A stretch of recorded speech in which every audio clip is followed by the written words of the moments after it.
Por la noche olía a cal húmeda y hierro caliente.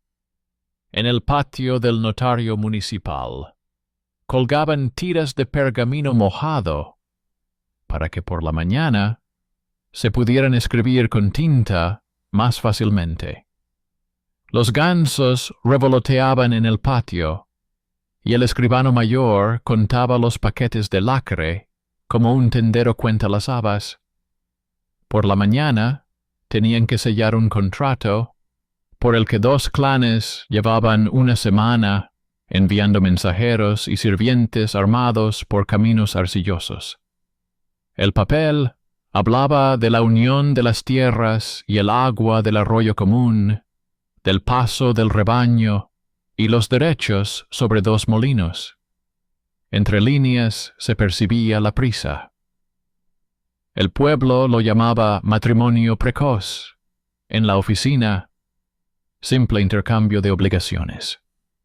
Pero entre esas líneas se escondía una pregunta que hacía que a los abogados se les pegaran los párpados.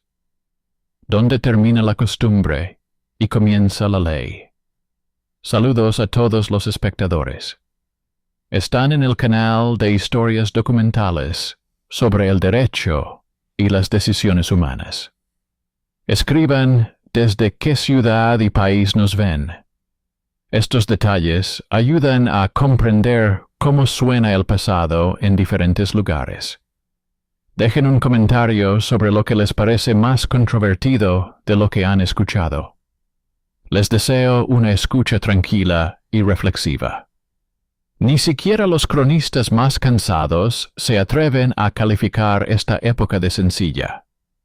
El reino vive bajo el mando de Alfonso el Sabio, y junto con los impuestos, la guerra, las disputas monásticas y las pretensiones de la nobleza, llegan nuevos libros de derecho. Las 7 partidas son un código legal en el que el matrimonio no se describe como el destino de las familias, sino como un contrato entre personas capaces de llegar a un acuerdo. En estos capítulos no hay lugar para los banquetes fastuosos. Se enumeran la tutela, las prohibiciones de coacción, los plazos permitidos, las condiciones de los regalos y las devoluciones. El compendio exige que el consentimiento sea real y no se obtenga mediante el miedo, el deber o la amenaza de romper los lazos vasalláticos. Distingue entre una promesa para el futuro y una unión que solo se considera consumada después de los pasos legales, con protección contra la violencia, con derecho a la tutela, con reservas sobre la edad y la responsabilidad penal. En las ciudades, todo esto suena extraño a las palabras comunitarias habituales, donde los mayores suelen decir, así lo hacían nuestros abuelos, así lo hacemos nosotros. Y, sin embargo, en estos meses, son precisamente las partidas las que consultan aquellos que se arriesgan a discutir las costumbres. El asunto que llevarán por la mañana a la notaría huele a capas mojadas y a grasa de simnim, que es lo que utilizan los encuadernadores para ablandar la piel. Las partes son adultas. Los jefes de 2 clanes, sus apoderados, tutores y testigos, el juez municipal, el merino y 2 clérigos encargados de las actas. No se trata de cartas de amor, sino de tierras, agua y movimiento de mercancías. Desde el principio se establece que se trata de la fusión de economías y la paz entre personas que tienen a sus espaldas sirvientes, carros y juramentos. Pero en el centro hay un punto formulado astutamente. La unión debe considerarse válida de inmediato, y cualquier retraso posterior se considera una violación de la costumbre de la familia. En esta frase se esconde una presión. Si alguien intenta posponer la vida en común, se le imponen multas y amenazas de ruptura de los lazos vasallajes. El abogado, que actúa en nombre del tutor, abre de antemano el código Partidas en el capítulo sobre el matrimonio, la tutela y el consentimiento. Actúa con cautela, como un cirujano sin derecho a error. En estas disputas no se valora el volumen de las voces, sino la precisión de las referencias. El primer mito que siempre se saca a colación es sencillo. Todo el mundo casaba a sus hijos a una edad temprana, porque, de lo contrario, las uniones se rompían. Los documentos demuestran lo contrario. En el compendio se subraya que el consentimiento es asunto de personas que han alcanzado la edad de discernimiento y que la tutela no tiene derecho a convertirse en violencia. También se habla de la otra cara de la moneda, no del amor sino de la economía. Si alguien presiona a la unión por motivos económicos, no se trata de un matrimonio, sino de un acuerdo oculto, y este es nulo si atenta contra la dignidad y la voluntad de las partes. El abogado presenta una petición en lenguaje administrativo. Reconocer el contrato como una promesa para el futuro, y no como una fusión inmediata. Establecer la tutela y el control de los bienes. Prohibir cualquier intento de obligar a la convivencia antes de la edad prevista por la ley. Y considerar válida la unión solo después de la confirmación del consentimiento en el lugar adecuado, con el registro del escribano y el consentimiento de las partes sin amenazas. Son palabras vacías, pero son precisamente ellas las que salvan de lo peor, de lo que en los pueblos a veces se llamaba respeto a los mayores, y que en los libros urbanos figura como coacción. La parte de la nobleza tribal responde con el conjunto habitual de argumentos. Dicen que así se ha establecido desde tiempos inmemoriales, que así preservan la paz, y que la violación no sólo acarreará la vergüenza, sino también la espada. Ponen sobre la mesa un paquete envuelto en tela, una copia de la costumbre comunitaria, transcrita por el mismo escribano que se encarga de recaudar el diezmo.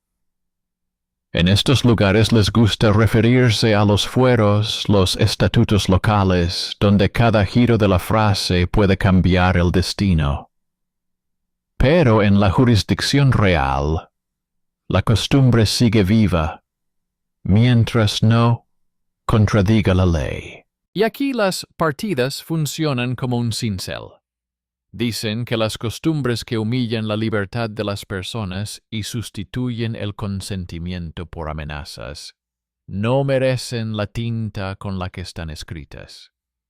El juez no necesita el ánimo de la multitud, sino un escrito en el que la tutela, la edad y el consentimiento se describan no en refranes, sino en normas.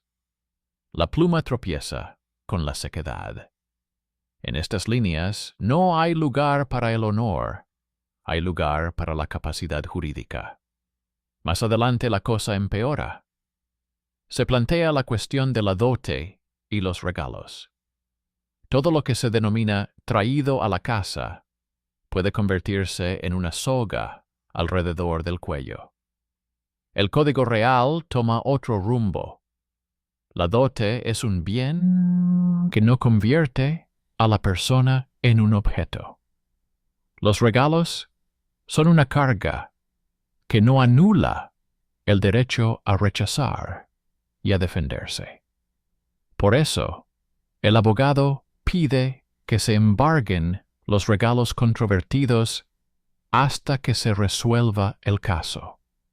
Los mulos, los sacos de grano, las llaves del granero no son símbolos de amor, sino medios de presión. Y mientras no se resuelva la disputa, hay que retirarlos de la circulación. Puede parecer mezquino, pero detrás de un saco de grano está el invierno. Detrás de un mulo está el camino al molino. Detrás de una llave está el control de la casa.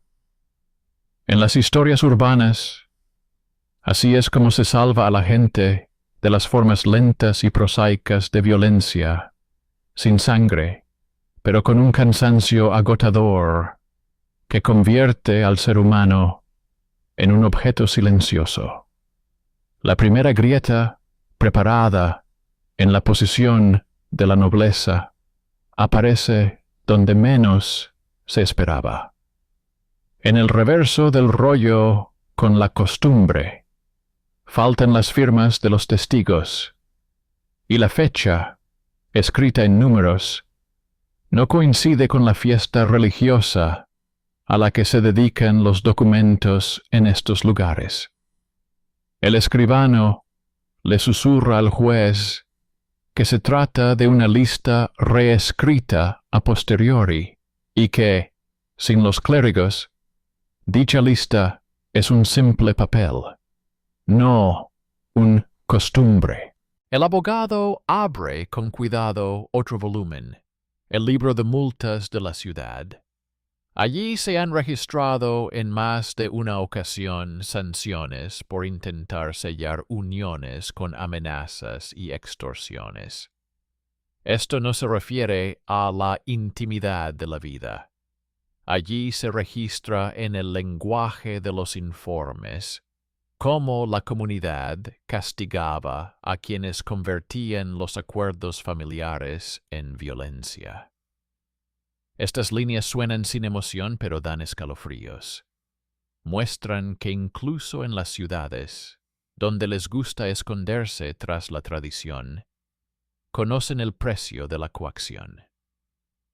La segunda fisura se da en la línea de la tutela.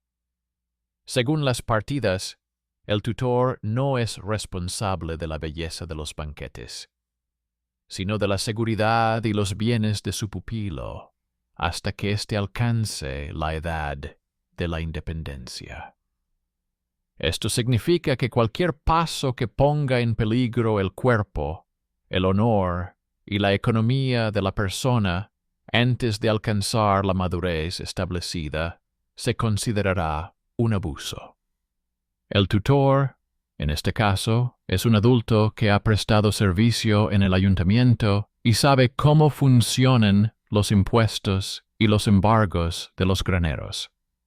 Deja claro a través de los documentos que, si las amenazas continúan, el Tribunal Real impondrá una multa al clan y las declaraciones de los testigos se remitirán a la Cancillería para que se investiguen como abuso de derecho. Se habla de una multa sin el tintineo de las monedas. Es más bien un viento frío que recorre los bancos, donde les gusta contar. Para los nobles, esto parece una burla, como si sus látigos se hubieran convertido en pajitas. Pero el juez se mantiene firme. Hay reglas según las cuales incluso los poderosos pierden prestigio si juegan con el poder en la jurisdicción real. La tercera grieta está en la frágil palabra consentimiento. En ella se esconde la medicina de la época. En las notas urbanas, los médicos describen el agotamiento de las uniones tempranas, las fiebres tras los transportes invernales, las hemorragias que se tratan con decocciones y reposo. No se necesitan imágenes naturalistas. Basta con las estadísticas de la pobreza que crece cuando se obliga a una casa a vivir según la voluntad ajena. Los canonistas explican que la vida conyugal no puede comenzar con amenazas. Eso no es piedad, sino violencia. El código exige que el consentimiento no se dé bajo la presión del palo, el deber y el miedo, sino en la tranquilidad de la notaría, en presencia de testigos, y de un escribano que se responsabiliza de cada letra. En este mundo, cada letra es un pequeño clavo que sujeta la tabla. Si los clavos son rectos, la tabla se mantiene en pie. Si son torcidos, la puerta se cae y detrás de ella comienza la oscuridad. Por la noche, la tinta se enfría en la casa del notario, y ese frío recuerda el otro lado de la historia. En las comunidades donde se habla mucho de honor, el precio físico de las decisiones ajenas solo sale a la luz en las listas de camas de hospital y en las notas de los sacerdotes sobre los funerales. No hay palabras grandilocuentes, solo fechas, nombres y notas sobre las causas. El abogado lo sabe mejor que muchos. Ha visto cómo, tras las uniones por la paz, llegaban a la ciudad inviernos grises con patios vacíos y puertas cerradas. Por eso su petición no se refiere a la moral, sino al procedimiento. Posponer la vida en común hasta la edad establecida por el Código y el derecho eclesiástico. Confirmar la tutela. Registrar los bienes. Prohibir las multas y las amenazas. Y dejar constancia de la responsabilidad del clan por la presión ejercida. Suena como una fría lista, pero de listas como esta se construyen las vidas salvadas. Y al pie de las hojas archivadas está el miedo de la otra parte. Amenazan con romper los lazos vasalláticos. Dicen a través de mensajeros que retirarán a la gente de los campos y las carreteras. Esto supone una presión sobre el abastecimiento de la ciudad, el comercio y la recaudación de impuestos. El juez no mira a las personas, sino a los riesgos de hambruna y rebelión. Y por eso exige un compromiso dentro de los límites de la ley.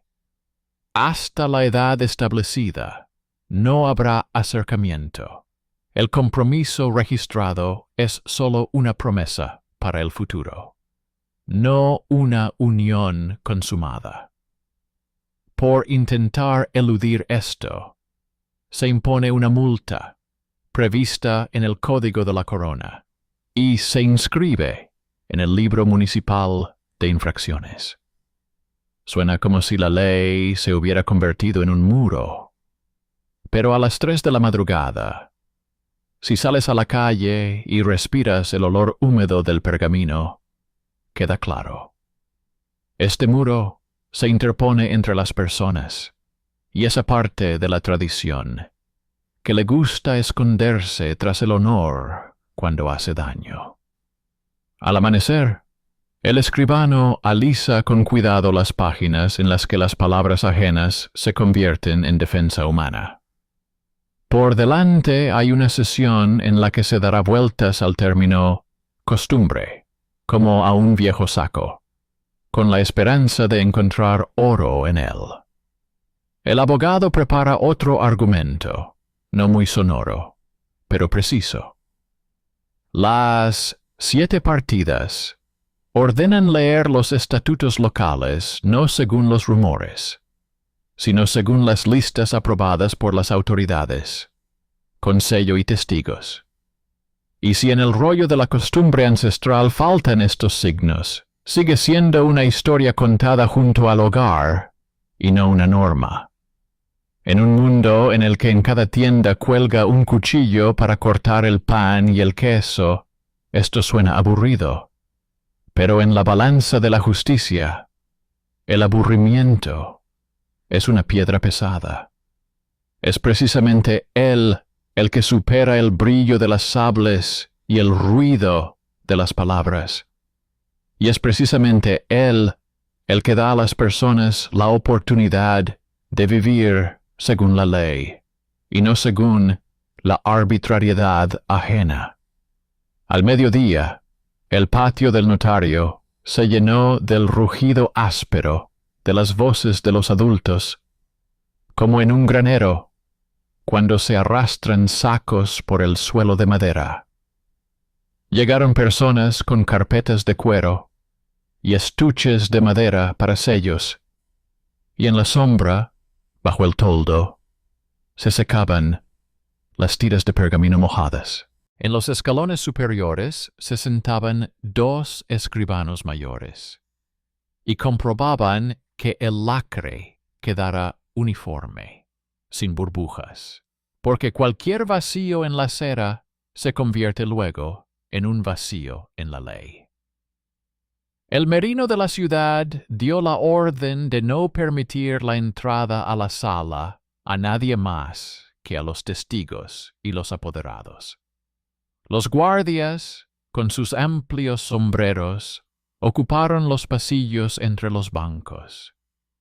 No había música, ni bendiciones, ni vino dulce en bandejas. Era un día de papeles, no de fiesta.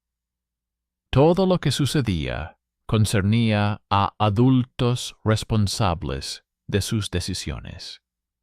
Jefes de familia, sus tutores, apoderados, clérigos para tomar nota, y un juez que memorizaba las fórmulas de la corona, como un comerciante memoriza los precios del grano y la sal. El secretario comenzó con lo rutinario, pero fríamente importante. Enumeró los libros que el tribunal debía leer antes de pronunciar palabras grandilocuentes. El primero era el Código Real sobre el matrimonio, el consentimiento y la tutela. En los capítulos sobre la tutela, se indicaba que la voluntad de la persona y la integridad de su cuerpo y sus bienes estaban por encima de las amenazas tribales y las costumbres de las cortes. El segundo era el libro de multas de la ciudad, donde se recogen secas líneas sobre las sanciones por coaccionar a alguien a contraer matrimonio y por intentar encubrir la violencia con honor. El tercero era una lista de los estatutos locales reconocidos por la corona, con sellos cuyas huellas se pueden comprobar en una tabla de tinta. Solo después de esto, se colocó sobre la mesa un rollo con la llamada costumbre de la familia, guardada por la nobleza. En él se prometía considerar inmediatamente válida la unión y cobrar multas por cada día de retraso. El escribano lo desplegó como un pescador despliega su red.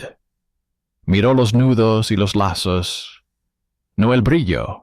En el reverso no había nada que pesara más que las amenazas, las firmas y las marcas de los testigos que convierten las historias junto al hogar en norma. De ese vacío en la cera emanaba un olor a humedad. El abogado, que actuaba en nombre del tutor, se movía según las normas, como quien camina sobre losas de piedra en un terreno pantanoso, buscando la firmeza. expuso lo que en lenguaje administrativo suena sin patetismo, pero da en el clavo. El acuerdo entre las partes se refería a una futura unión económica, no a una convivencia inmediata.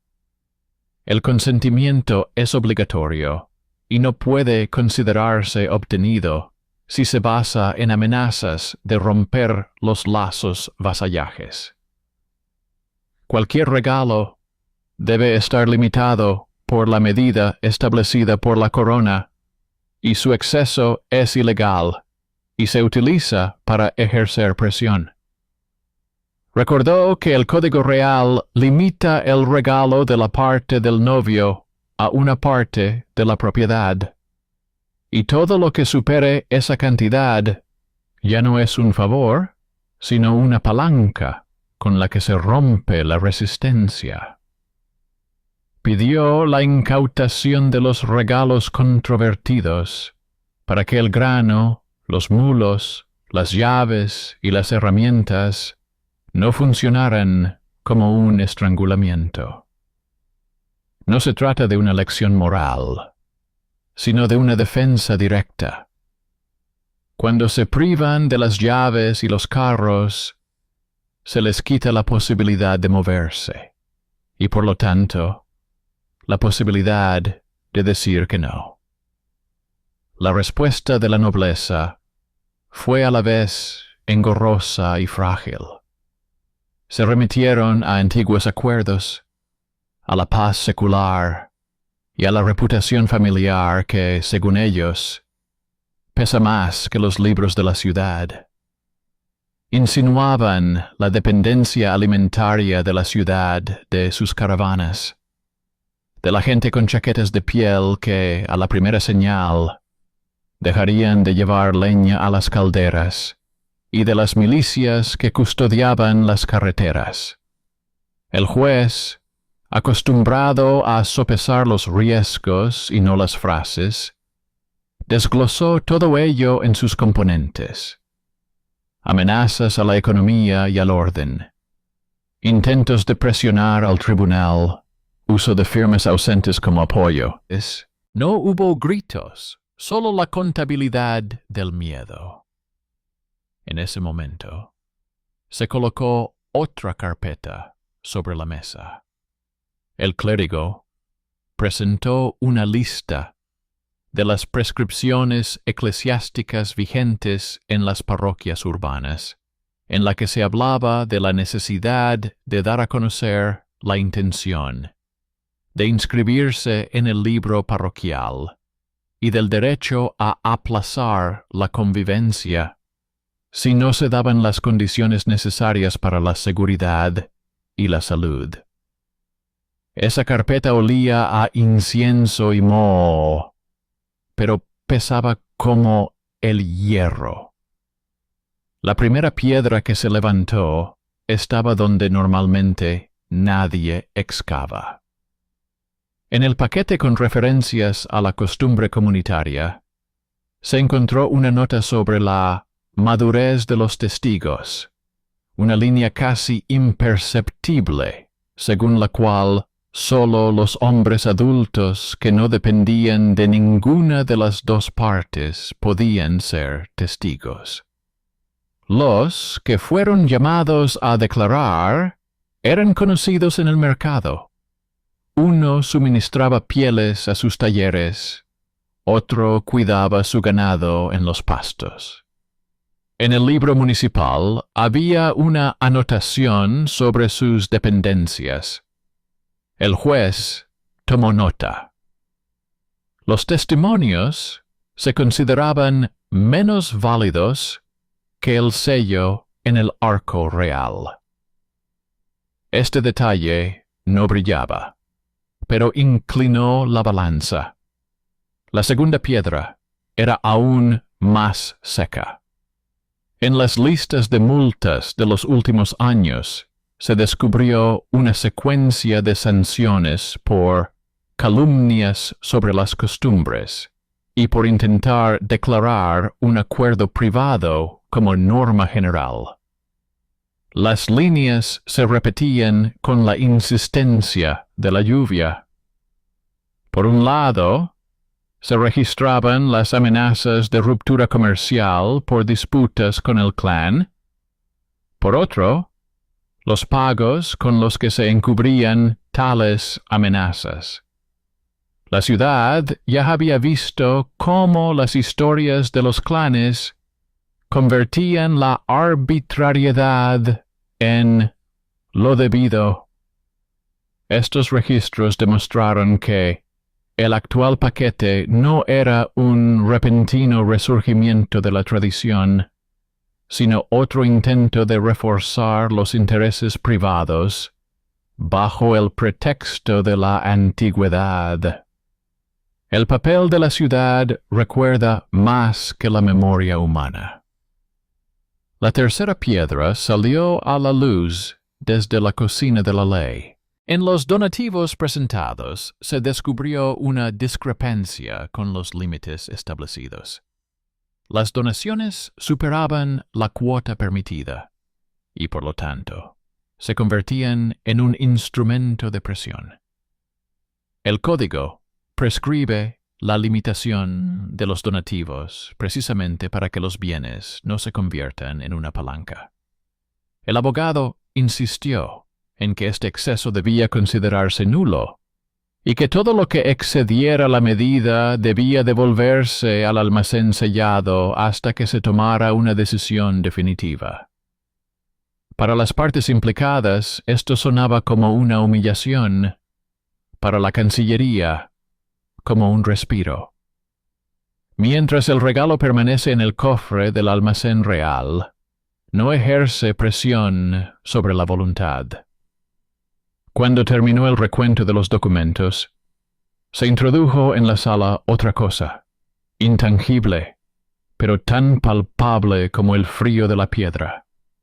Una nota del médico que atendía al hospital municipal y a la cofradía. En ella no se describían cuerpos ni escenas, sino que había notas sobre heladas, convulsiones por agotamiento, fiebres tras los traslados invernales, sobre el aumento del riesgo de muerte por agravamiento de enfermedades antiguas en los hogares sin cuidados. Eran estadísticas secas sobre las desgracias y el declive de los adultos, cuyas vidas ya estaban cargadas de trabajo y obligaciones. Para el juez, estas líneas no son motivo para moralizar, sino nuevos pesos en la balanza. Si una decisión empuja a las personas al peligro, debe detenerse hasta que se elimine el riesgo. A continuación, vino lo que más gusta a las oficinas y lo que más odia a la nobleza. Medidas provisionales. El tribunal dictó una orden cautelar. Considerar la unión como una promesa para el futuro bajo la tutela vigente. Posponer la convivencia hasta que se cumplan las condiciones de voluntad y edad prescritas por la corona. Sellar los bienes y donaciones. Prohibir cualquier tipo de extorsión o multa por retraso. Y designar una inspección para verificar la presión ejercida por el clan. El incumplimiento de la orden se equiparará a la desobediencia al derecho de la corona, con una multa a la tesorería municipal y la inscripción del nombre del infractor en un libro que leerán los recaudadores de impuestos y los jefes de los puestos de control. La fría fórmula de protección se convirtió en un muro contra el que se extinguirá la primera oleada de amenazas. Zna intentó rodear el muro por un lado. Sacaron otro pergamino, una antigua promesa de futura alianza, firmada por los representantes adultos y los guardianes del tesoro familiar. Esperaban presentarlo como una unión consumada. Pero aquí entró en juego otro capítulo del código. Una promesa para el futuro no se convierte en realidad sin cumplir los procedimientos de voluntad y las condiciones, y ninguna referencia al orden familiar da derecho a la coacción física. En los registros municipales se encontraron varios casos similares en los últimos años. Allí los tribunales separaban la promesa de la consumación y fijaban plazos para volver a dar a conocer y verificar la presión. Estas decisiones oficiales resonaban como un eco. Su significado era dar a las personas un espacio en el que no se sometieran a la voluntad ajena. El juez apiló estos casos como piedras en una presa. Lo más difícil seguía siendo el miedo a la respuesta económica del clan. La ciudad no solo vivía del papel, sino también del agua del arroyo, de las piedras de molino y de las carretas que iban al mercado. En la sala no solo olía a tinta, sino también a grano, cuero y polvo de carretera. Por eso, el juez añadió otra capa a la orden de protección. Anunció que el comercio y el transporte de mercancías, interrumpidos por venganza contra la ley, se considerarían una violación de la paz y serían sancionados por la Guardia Municipal y la Guardia Real. No hubo fórmulas grandilocuentes, sino un esquema claro de responsabilidad. La ciudad ya había sufrido una vez una presión similar y había incluido los nombres de aquellos que intentaban utilizar el hambre como argumento en la lista de revisiones extraordinarias. Este recuerdo es un pan duro, pero sólido. El abogado del tutor, siguiendo al pie de la letra la ley, estableció otra importante medida. Exigió que se designara un lugar para el control. Una casa bajo tutela, donde testigos adultos de la iglesia y de la ciudad se encargaran de controlar el acceso de extraños y la conservación de los bienes.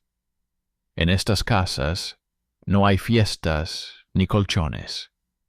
Se llevan libros de entradas y salidas, y cada registro equivale a una muesca en la madera. Para la nobleza del clan, esto sonaba como un insulto. Para la ley era una forma de sacar la presión de la oscuridad.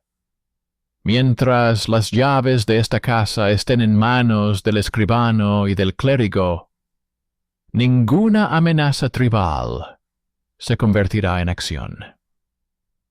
Fuera de la sala, la vida seguía su curso. En las tiendas cortaban queso. En el puerto se peleaban los arrieros. En los talleres de tejedores discutían sobre el precio de la lana. Pero la ciudad ya sentía que entre las paredes de piedra de la oficina no solo se decidía el destino ajeno, sino la relación con el poder como tal. De ahí la inquietud persistente. Si hoy el papel no aguanta la presión, mañana en cada patio se dibujarán sus costumbres y se respaldarán con ellas cualquier capricho. Por eso el juez insistió en la publicidad controlada en las parroquias y en la reinscripción en el libro notarial tras un tiempo determinado, para que cualquier rumor se aclarara a la luz del día. En este procedimiento no había belleza, pero sí protección del aliento. A última hora de la noche, cuando solo quedaban en las escaleras los guardias y un escribano somnoliento con una caja de arena para secar las líneas, el abogado anotó en el libro otra solicitud: una multa al clan por la presión ya manifestada en amenazas de romper los lazos vasallajes. Se refirió a las fórmulas de la corona, según las cuales la salida arbitraria del mundo, con el fin de obtener beneficios privados, está sujeta a sanción. También exigió que se obligara a los jefes de los clanes a confirmar por escrito la renuncia a las multas por retraso y a cualquier tasa encubierta bajo la palabra honor. Todas estas palabras eran áridas, pero bajo ellas se escondía una cosa sencilla: no permitir que la voluntad de alguien se convirtiera en un instrumento contra el cuerpo y los bienes de otro. La ciudad estaba acostumbrada a las victorias grises, y esta victoria, si se producía, sería precisamente así, sin música, con sellos y con el pesado suspiro de las personas a las que, por fin, se les concedía el derecho a vivir según la ley y no según el miedo. Por la mañana, llegaron los guardias del almacén de la corona para cumplir la orden de protección.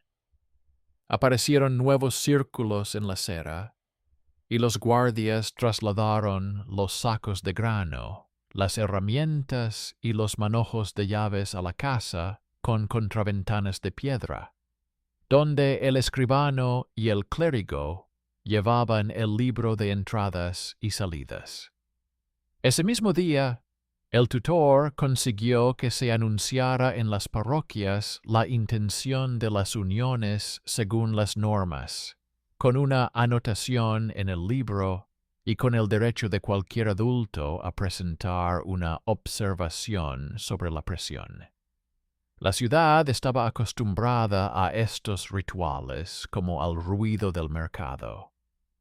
Pero ahora la publicidad se había convertido en un instrumento de desbloqueo. Su significado era sencillo: trasladar la conversación de los pasillos a la luz pública para que cada paso fuera visible y se ajustara a las normas, y no a la costumbre de los patios de los clanes, donde la palabra honor suena más fuerte que la ley. En este asunto, los adultos, dotados del derecho a disponer de su propio destino, estaban bajo tutela, pero según el código, eran considerados menores hasta alcanzar la plena mayoría de edad, para lo cual la corona ejercía la curatela. Era ésta la que protegía sus bienes y su voluntad hasta que alcanzaran la edad en la que podían disponer de ellos sin el apoyo de los mayores. Esto no anulaba su condición de adultos, ni humillaba su dignidad, sino que les proporcionaba un escudo contra las influencias ajenas. Entre las paredes de la Cancillería, los escudos no están hechos de hierro, sino de líneas, y cada clavo de esas líneas debe estar bien fijado. El clan intentó tomar un camino alternativo. Presentó una petición para que se reconociera el antiguo orden ancestral como fuente de derecho por encima de los libros de la ciudad, refiriéndose a los fueros y a los acuerdos anteriores entre ellos y las tierras vecinas. Afirmaban en los documentos que su costumbre era el cemento de la paz y que los retrasos eran grietas por las que se filtrarían el agua y el grano. Pero las 7 partidas respondieron de otra manera. La costumbre es aceptable mientras no contradiga el código de la corona y el derecho eclesiástico, mientras no convierta la voluntariedad en coacción y el don en un estrangulamiento. El juez se basó precisamente en este principio y exigió que se demostrara la validez jurídica del documento y no su respetabilidad. El escribano extendió ante él los pergaminos, como un médico expone sus instrumentos.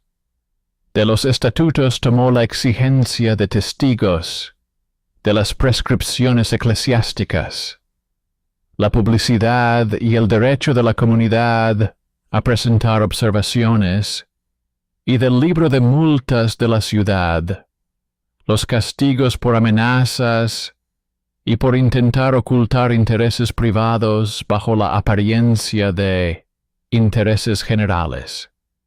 Y cada vez que la familia señalaba las sables y los carros, el juez señalaba la línea. Cuanto más fuerte es el ruido, más bajo se lee la ley. La primera bifurcación del tercer día vino de una fuente inesperada. Los libros sobre tutela y curatela.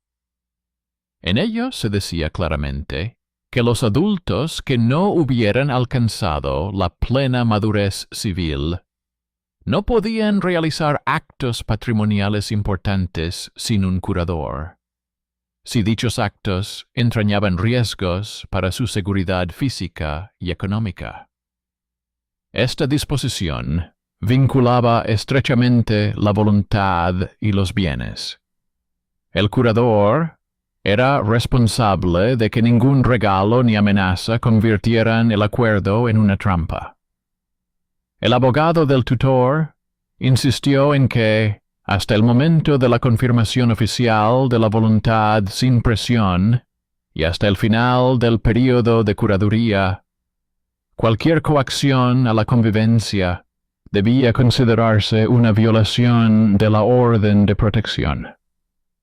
El tribunal aceptó el argumento y extendió la protección no solo a los bienes, sino también a la convivencia.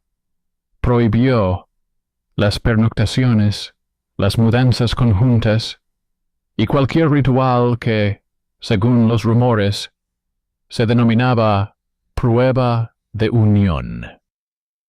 Calificó estas prácticas coloquiales como lo que eran en realidad: supersticiones y rituales privados sin fuerza alguna.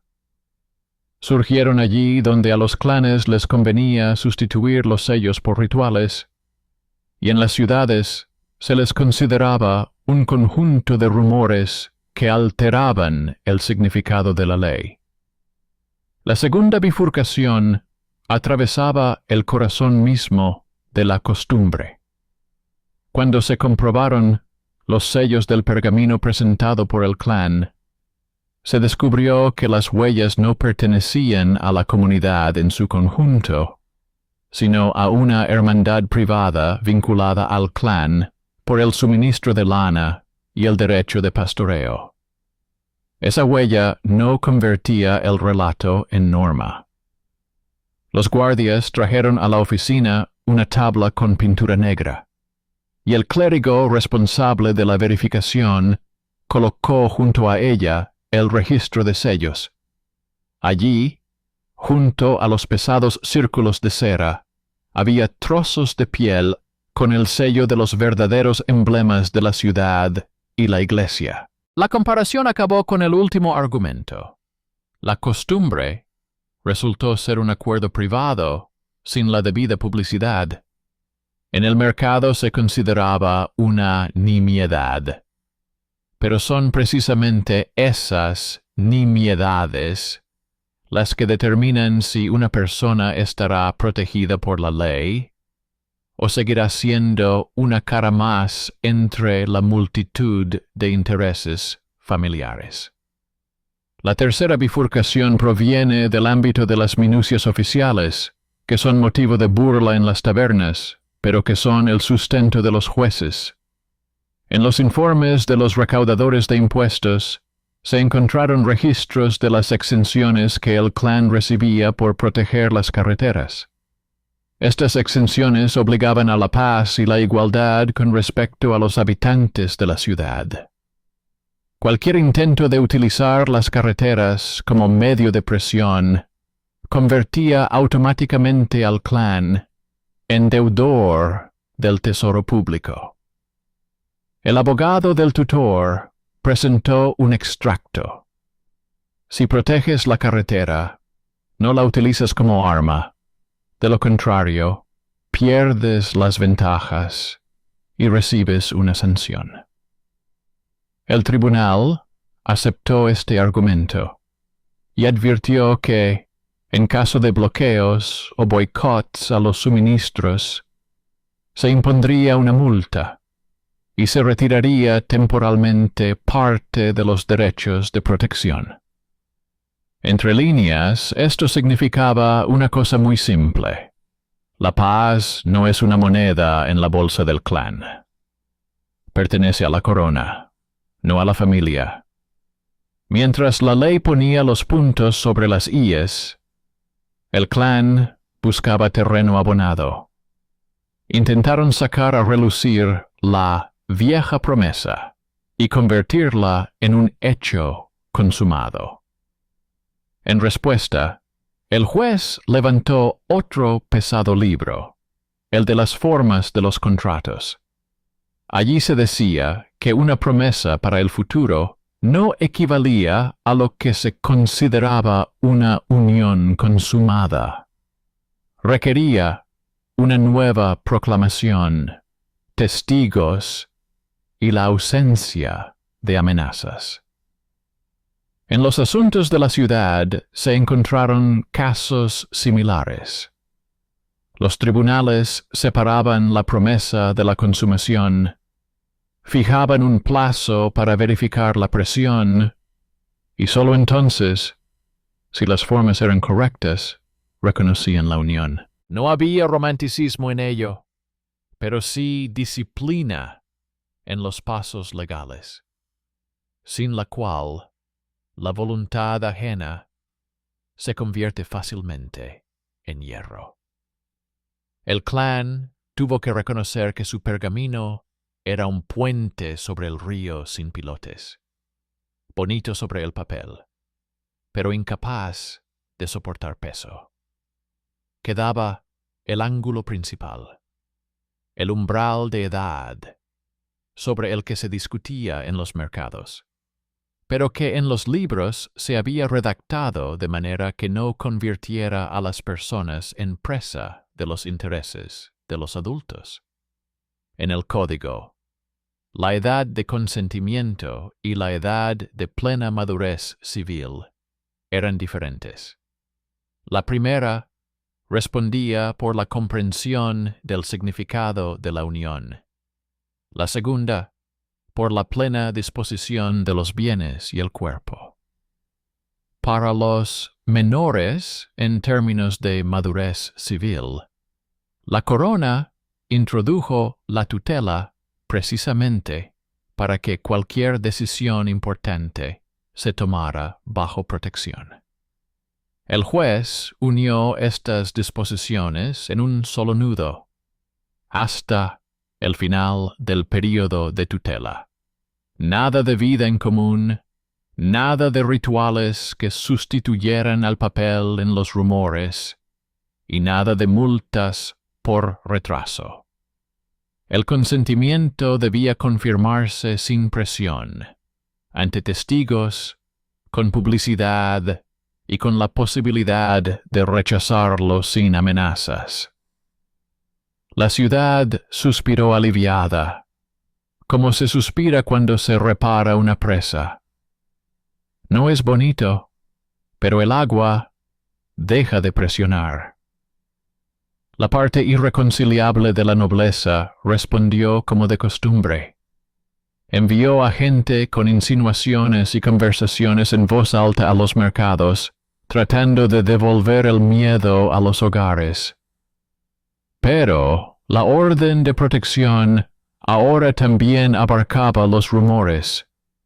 La oficina exigía que se anotaran los nombres de los portadores de amenazas y se entregaran a la guardia para su investigación. Varios nombres fueron inscritos en el libro municipal de infracciones de la paz, y se les impusieron multas a favor del tesoro público. No se trataba de venganza, sino de llevar hasta el final la idea de que la ley es más importante que el bullicio del mercado. Ese mismo día, personas de la iglesia y del ayuntamiento acudieron a la casa bajo tutela, comprobaron las cerraduras, anotaron quién entraba y salía, y se llevaron las llaves sobrantes. En el libro aparecieron una serie de nuevas líneas, cada una como una muesca en una viga. Y cuanto más densas se volvían estas muescas, menos espacio quedaba para la voluntad ajena. Al final del tercer día, el tribunal dictó una resolución provisional, de la que no era posible apartarse sin incurrir en deshonra y multas. La unión fue reconocida como una promesa para el futuro, bajo la tutela del curador.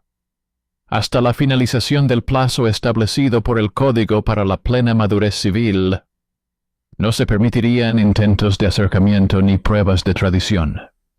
Todos los donativos que superaran el límite se depositarían en el almacén de la corona. Las amenazas de romper los lazos vasalláticos se castigarían con una multa a las arcas municipales y la inclusión de los nombres de los infractores en una lista para la revisión de las prestaciones. El tribunal también exigió que se volviera a dar a conocer en las parroquias tras un intervalo de tiempo establecido, para que cualquiera que supiera de la presión pudiera informar oficialmente al respecto. Al final, la resolución se reforzó con una fórmula que sonaba como un golpe de hierro sobre piedra. La infracción acarreará una multa al clan como parte que abusa de los privilegios para su beneficio privado. No fue el final, pero se convirtió en la base sobre la que se pueden construir nuevas filas. En la oscuridad del pasillo olía a lana y tinta, y en ese olor se percibía el ritmo cansado de la ciudad, acostumbrada a vivir no por el grito, sino por el papel. El abogado del tutor, mientras reunía los documentos en una carpeta de cuero, miraba las líneas uniformes de la letra y comprendía que cada una de ellas había costado horas, días y suspiros ajenos. Sabía que por delante le esperaban nuevos intentos de eludir la seguridad, nuevos trucos con sellos y costumbres. Pero ya tenía un sistema. El mito de todo el mundo lo hace se hundía en el arco. Los rituales se convertían en una cáscara vacía y las amenazas con la comida y los caminos en objeto de multas contables. En este orden no había ni celebración ni música, pero sí había aliento, el mismo que se defiende para que los adultos puedan disponer de su destino sin el látigo ajeno, bajo la mirada responsable de la ley y con la posibilidad de decir no, no en un susurro, sino en un libro que todos están obligados a leer. Al mediodía, la guardia del almacén de la corona trajo a la oficina el primer informe. Las huellas en el lacre se mantuvieron. Las llaves de los cofres sellados estaban en bolsas de cuero con el escribano y el clérigo. Y en el libro de entradas y salidas apareció una alternancia uniforme de líneas, como en una regla de medir precisa. Esas líneas no adornaban el honor de nadie, pero daban aliento a quienes permanecían bajo tutela y supervisión en este asunto hasta alcanzar la plena madurez civil. El procedimiento en sí parecía pobre. El recuento de las bolsas, el trasvase del pesado grano a los barriles, el recuento de las herramientas y el hierro de la estufa, registrado sin poesía. Pero en la sequedad había una idea clara. Mientras los objetos estuvieran bajo sello, no oprimían la voluntad, y ningún retraso se convertía en un estrangulamiento. La ciudad comprendía bien el valor de estas pequeñas cosas. En las tiendas se oían menos susurros. En el mercado seguía habiendo el mismo ruido. Y en los patios había desaparecido la habitual sombra de las personas que iban a negociar. Donde antes funcionaba el miedo, ahora funcionaba la tabla. Mientras tanto, el clan se lanzó hacia la jurisdicción eclesiástica, con la esperanza de que las parroquias asumieran parte de la disputa y la cubrieran con la presión de su autoridad. Pero las prescripciones eclesiásticas en estos lugares están vinculadas desde hace mucho tiempo al Código de la Corona, y los clérigos responsables de los registros parroquiales mostraron la misma firmeza. La divulgación de la intención, el derecho de los feligreses adultos a presentar una queja sobre la presión, la separación, hasta la confirmación clara de la voluntad, el respeto de las medidas de protección en aras de la salud y la paz. En el calendario parroquial había muchos inviernos, y en cada invierno había anotaciones sobre fiebres, agravamientos de enfermedades crónicas, agotamiento tras mudanzas, y trabajos pesados. Estas secas anotaciones convencían mejor que cualquier bonita palabra. Si en la balanza se sopesan la ley y el riesgo para la estabilidad física de los adultos, la Iglesia se atiene a la ley como instrumento de paz. Las historias sobre las verificaciones de la tradición que a los miembros del clan les gustaba repetir en las filas de la barraca, aquí se llamaban por lo que eran: rumores que beneficiaban a los poderosos. En los libros parroquiales no había lugar para los rumores. El tribunal real pasó a verificar los sellos y los testigos con más minuciosidad que en los primeros días. Sobre la mesa se colocó una tabla con tinta negra, un registro de huellas urbanas y eclesiásticas, y los pergaminos traídos por el clan. Las discrepancias surgían una tras otra.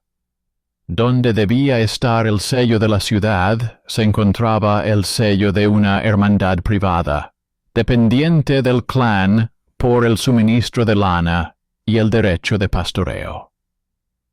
Donde se esperaban las firmas de adultos independientes, se encontraron las cruces de personas cuyos nombres ya figuraban en el libro municipal de deudores del tesoro del clan.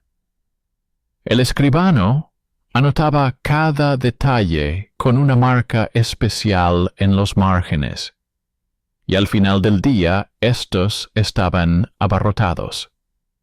Para un ojo ajeno, parecía una nimiedad. Para el juez, era el relieve de la presión impresa en la cera. Cuanto más nítido era el relieve, más débil era la costumbre, que sin sellos se convierte en historias alrededor del hogar.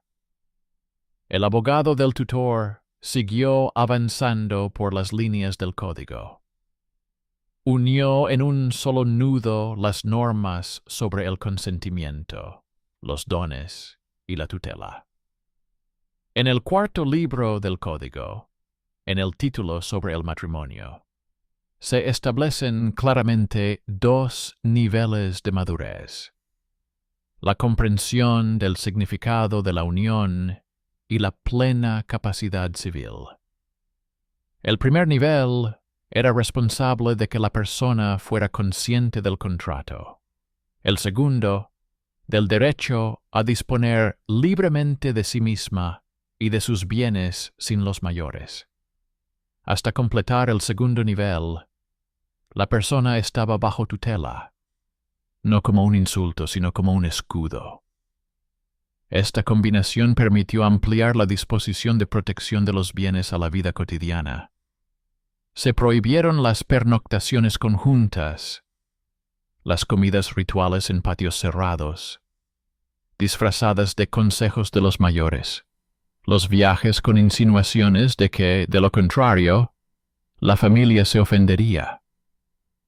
El tribunal declaró que todas estas acciones constituían una violación de la seguridad, equiparable a la desobediencia.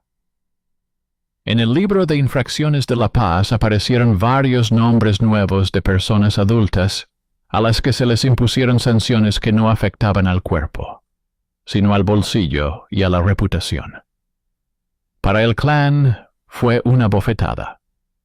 Para la ciudad, la norma. Para cerrar los accesos laterales, la oficina administrativa revisó las listas oficiales de privilegios. En ellas se establecía claramente que las ventajas por la protección de las carreteras obligaban a mantener la paz y prohibían el uso de los transportes como medio de presión.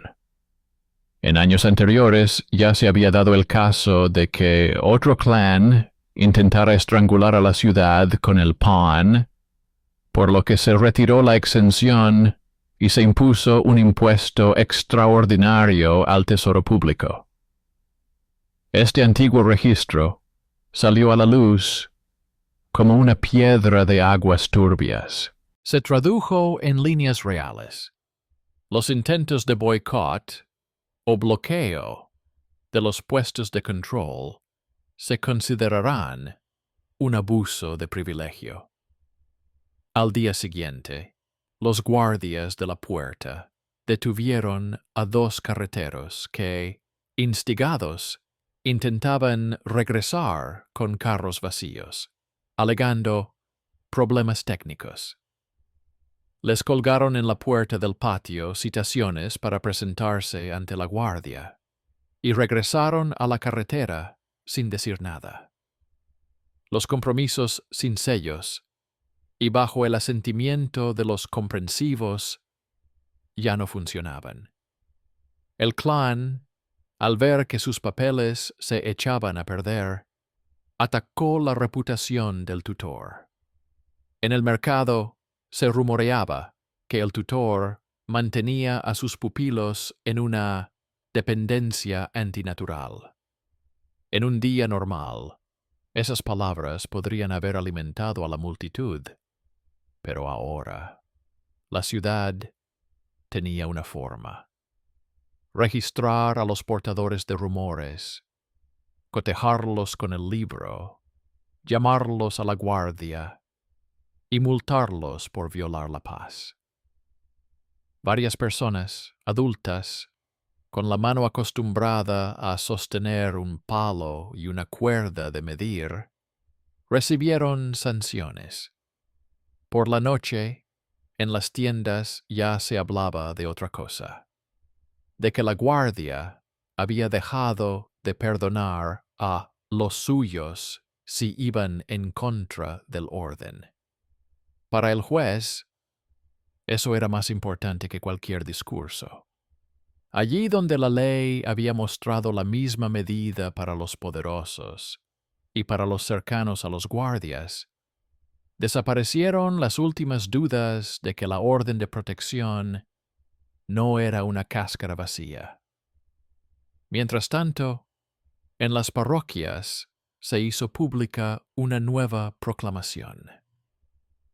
Los clérigos leyeron en voz alta la intención de las uniones y recordaron a los feligreses adultos su derecho a denunciar cualquier tipo de presión, si se daban en sus casas. A los pocos días aparecieron 2 notas en el libro de anuncios, una sobre las visitas insistentes de los sirvientes del clan con insinuaciones y regalos, y la segunda sobre el intento de utilizar una peregrinación como excusa para sacar a los pupilos del hogar de acogida y llevarlos a pasar la noche fuera. Ambas notas llegaron a la oficina, y el juez, sin prisas, añadió 2 apéndices a la orden de seguridad: la prohibición de las visitas gratuitas sin anotación en el libro de control y la prohibición de las peregrinaciones sin el consentimiento por escrito de los tutores.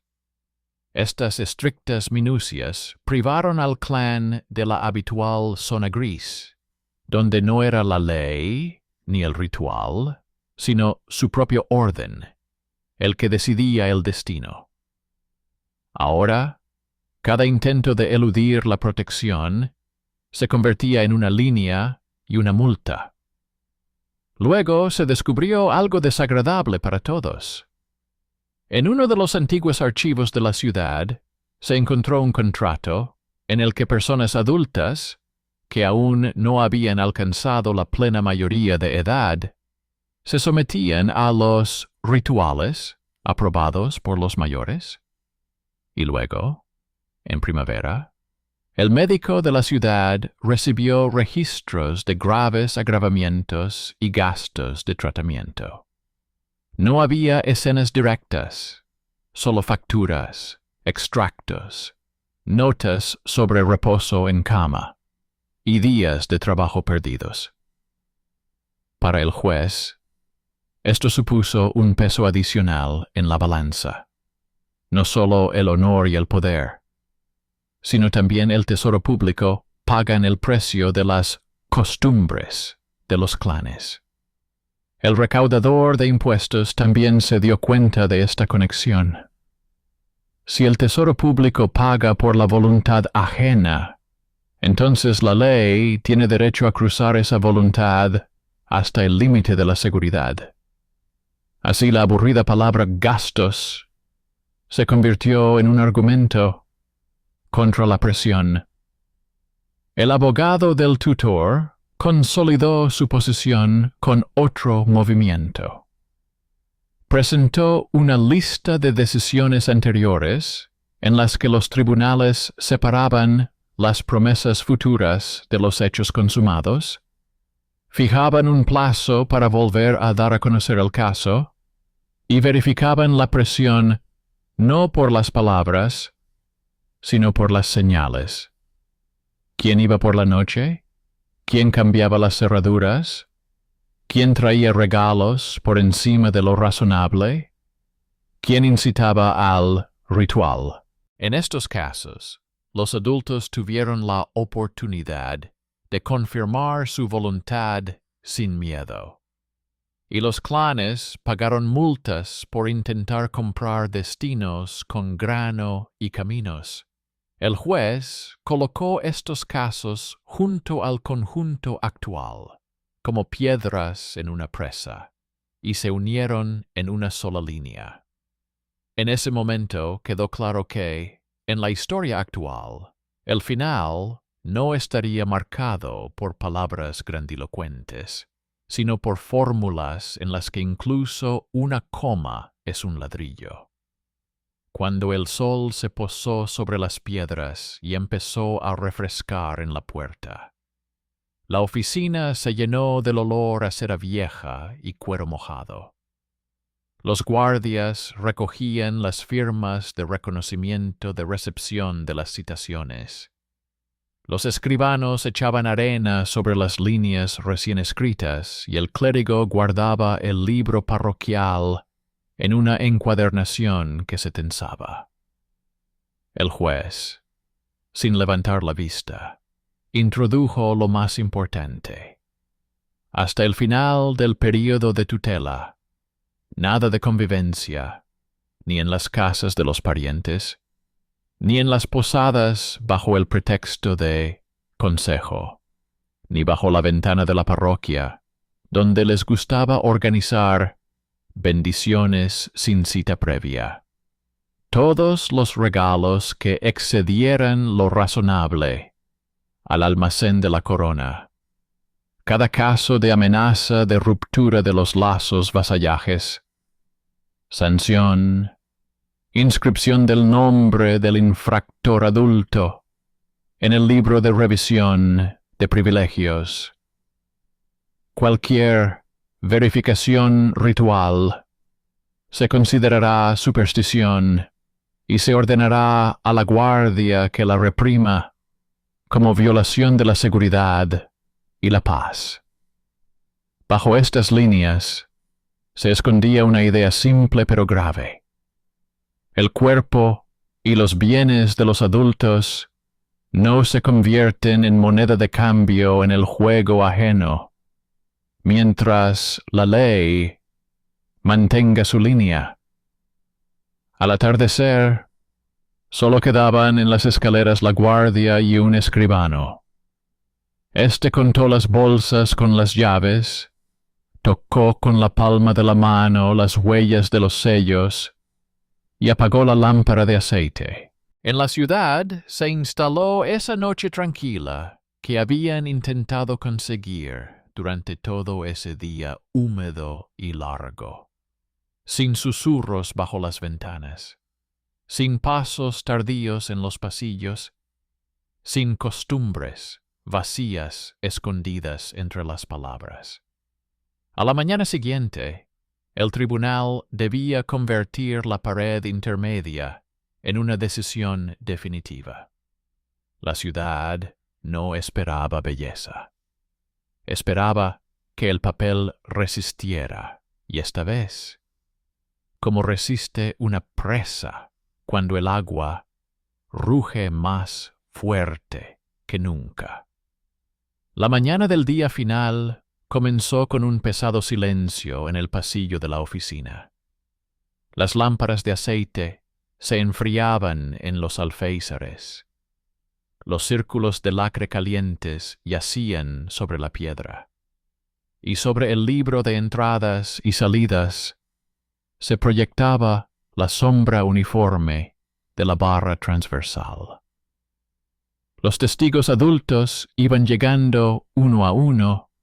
Los guardias comprobaban sus nombres en las listas. El clérigo sostenía el libro parroquial, el escribano el registro de sellos y el merino el libro de multas. Sobre la mesa del juez todo estaba dispuesto como si alguien se dispusiera a reparar una presa. Aquí los rollos de las 7 partidas, al lado los asuntos municipales sobre el abuso de privilegios, arriba las notas sobre la nueva publicación en las parroquias, abajo la lista de violaciones de la paz. Sin fanfarrias ni celebraciones, solo orden y disciplina. En ese orden se respiraba la idea principal del asunto: conseguir para los adultos bajo tutela un espacio para la libertad sin el yugo del miedo y el beneficio. El tribunal comenzó por lo más discreto y lo más importante: la verificación. El clérigo mostró cómo las huellas en el pergamino de la costumbre ancestral no coincidían con las matrices municipales y eclesiásticas. El escribano confirmó las discrepancias de la firma de los testigos con los requisitos de independencia.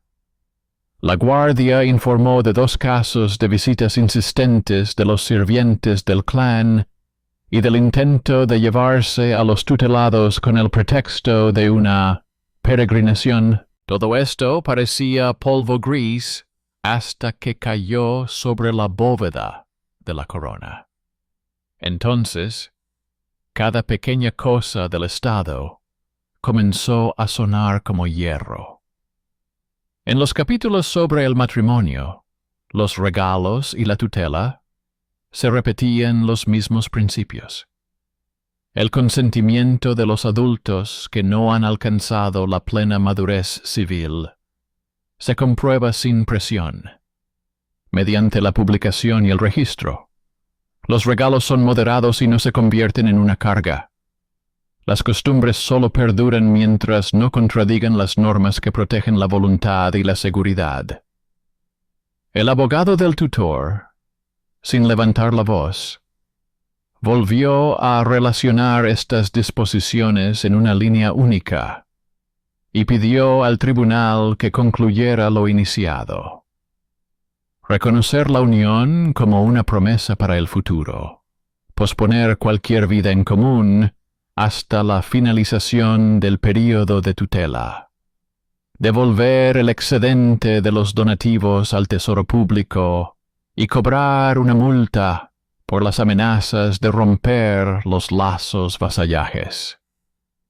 El clan intentó poner en la balanza la paz de las carreteras y la dependencia alimentaria de la ciudad. Esperaban que el miedo al hambre pesara más que el libro. Pero en los registros de privilegios está claramente escrito que las exenciones para la protección de los suministros obligan a tratar por igual a todos los ciudadanos. El abuso de este derecho convierte al titular de la exención en deudor del tesoro público. El tribunal sacó a relucir antiguos casos en los que, por intentos similares, ya se habían retirado privilegios y se habían cobrado tasas, y los puso junto a la disputa actual, como piedras en un mismo muro. En ese momento quedó claro lo fácil que es que el mito del cemento de la paz se convierta en una simple palanca de interés privado si no lo respalda un documento. En la sala municipal no hubo aplausos, solo un gesto de asentimiento de los guardias. 2 nuevos nombres en el libro de infracciones de la paz y el olor a cuero mojado de la encuadernación.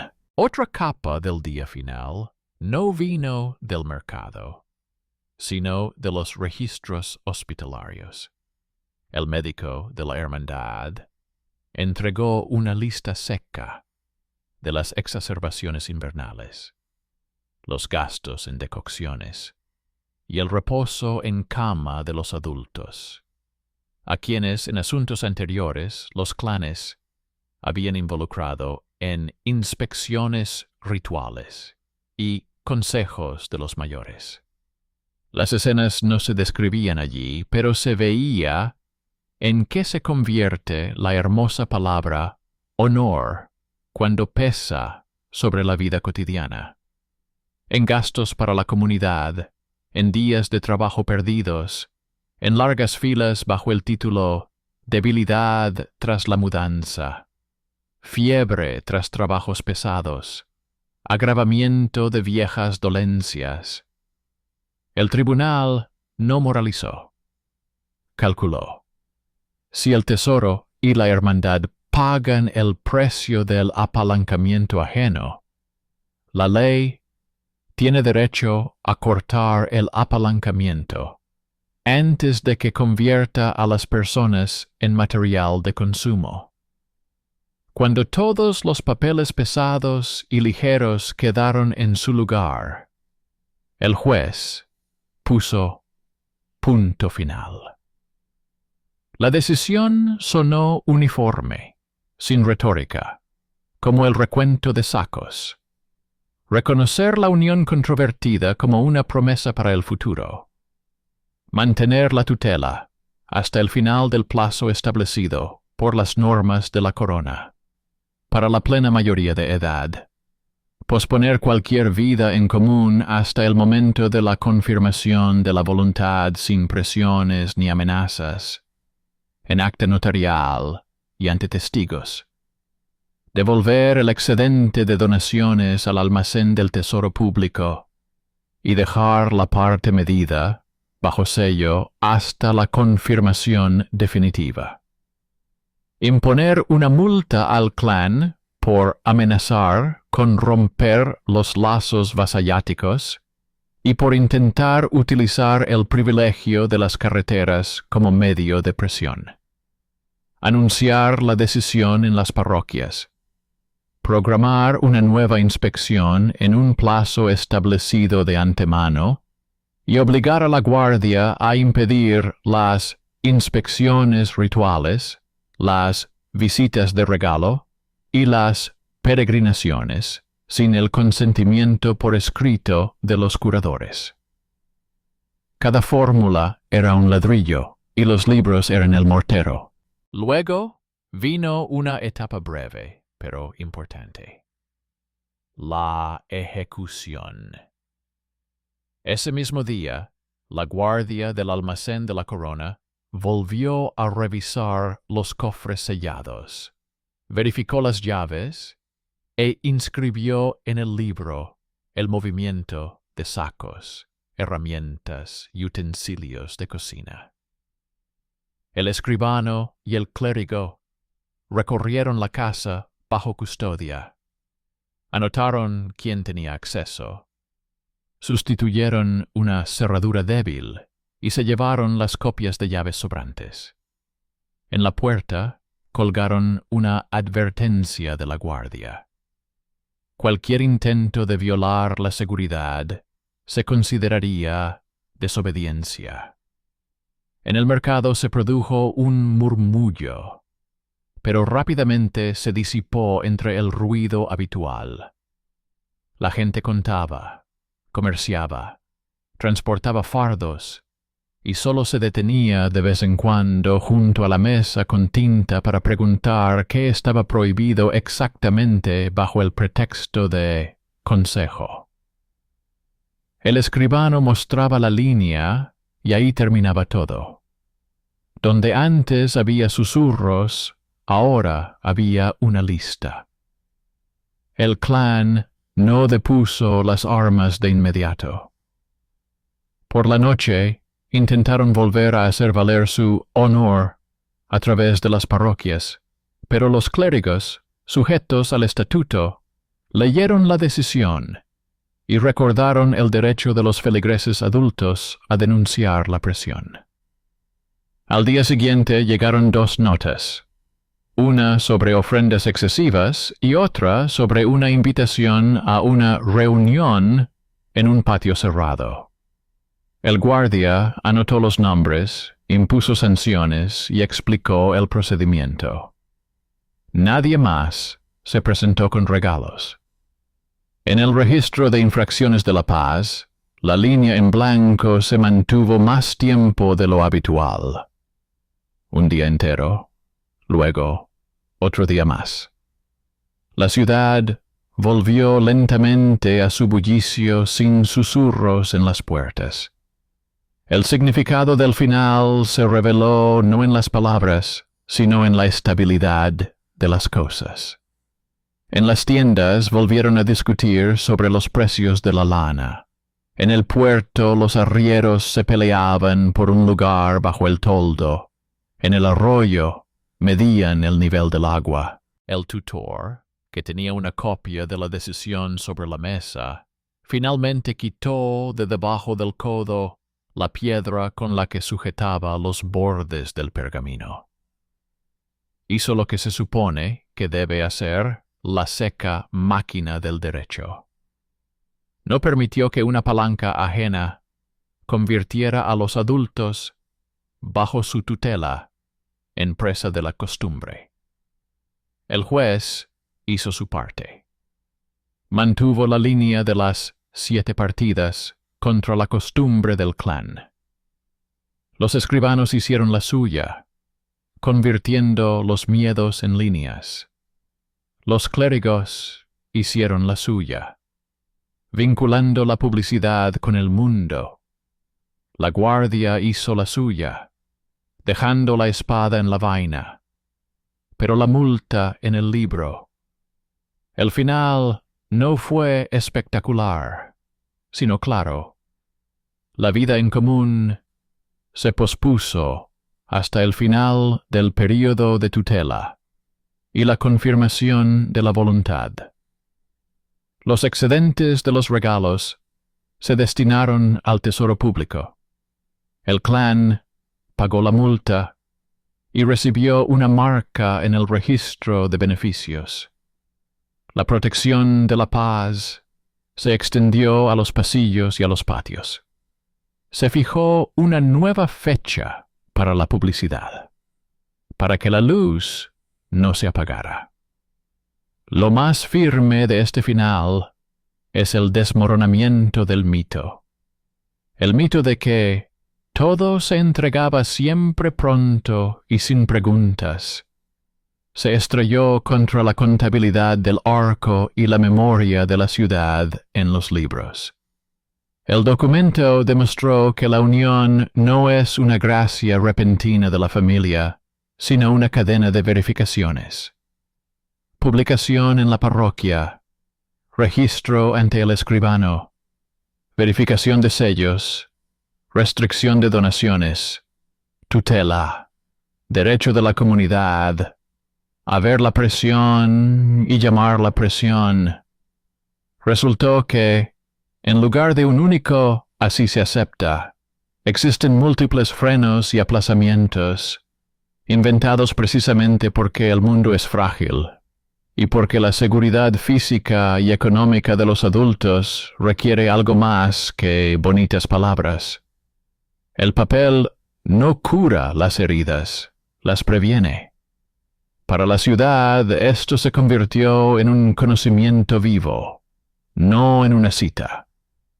Por la noche, la oficina quedó vacía. Sobre la mesa del juez quedó el rollo de la sentencia, cubierto con un paño para protegerlo de la humedad nocturna. En un rincón, la mecha de la lámpara crepitaba, y fuera, la carretera resonaba sordamente. Cerca, en el almacén de la corona, dormían bajo los sellos los excedentes de donaciones, convertidos de palanca en unidades contables. La casa, bajo tutela, permanecía con la cerradura cambiada y un cuaderno de notas en el que las líneas vacías eran más importantes que las llenas. Y en ese silencio se oía el resultado. Todo se decidió con las acciones cotidianas de personas adultas que asumieron la responsabilidad. El tutor insistió en las normas, los clérigos las anunciaron, los escribanos las anotaron, la guardia las impuso, y el juez lo unió todo. No era una celebración sino estabilidad. No era un grito de victoria, sino la respiración lenta y pesada de una ciudad que había elegido la norma en lugar de la costumbre.